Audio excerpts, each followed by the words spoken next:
to the champions, RCB. Truly the best. 2024 final തോൽവിക്ക് പകരം വീട്ടാനിറങ്ങിയ ഡൽഹിക്ക് വീണ്ടും നിരാശ. സ്മൃതിയുടെയും ജോർജിയയുടെയും കൊടുങ്കാറ്റിൽ ഫൈനലിൽ വീണ്ടും തരിപ്പണമായി Delhi Capitals. Huge success. Captains in 2024 of the WPL, captains in 2025 of the IPL, now champions of the Tata WPL 2026. WPL ഫൈനലിലെ record ചേസിംഗിനാണ് ആരാധകർ വഡോദരയിൽ സാക്ഷ്യം വഹിച്ചത്. ഡൽഹി ഉയർത്തിയ 204 റൺസ് വിജയലക്ഷ്യവുമായി ഇറങ്ങിയ RCB കാഴ്ചവെച്ചത് ബാറ്റിംഗ് വിസ്മയം. തുടക്കത്തിൽ ഗ്രേസ് ഹാരിസിനെ പുറത്താക്കി ചിനല ഹെൻറി വിറപ്പിച്ചെങ്കിലും ജോർജിയ വോളിനെ കൂടെ കൂട്ടി സ്മൃതിയുടെ അതുല്യ പ്രകടനം.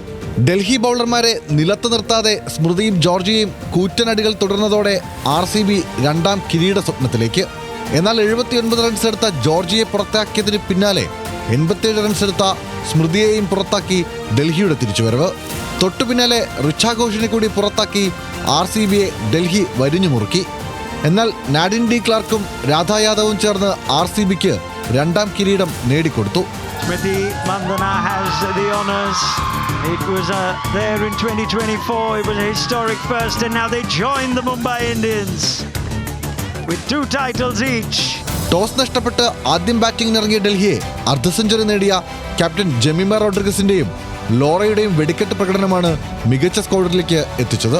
സീസണിൽ ഏറ്റവും കൂടുതൽ റൺസ് സ്കോർ ചെയ്ത താരത്തിനുള്ള ഓറഞ്ച് ക്യാപ്പ് സ്മൃതി മന്ദാന സ്വന്തമാക്കിയപ്പോൾ ഏറ്റവും കൂടുതൽ വിക്കറ്റ് വീഴ്ത്തിയതിനുള്ള പർപ്പിൾ ക്യാപ്പ് ഗുജറാത്ത് ജയൻസിന്റെ സോഫി ഡിവൈനും നേടി.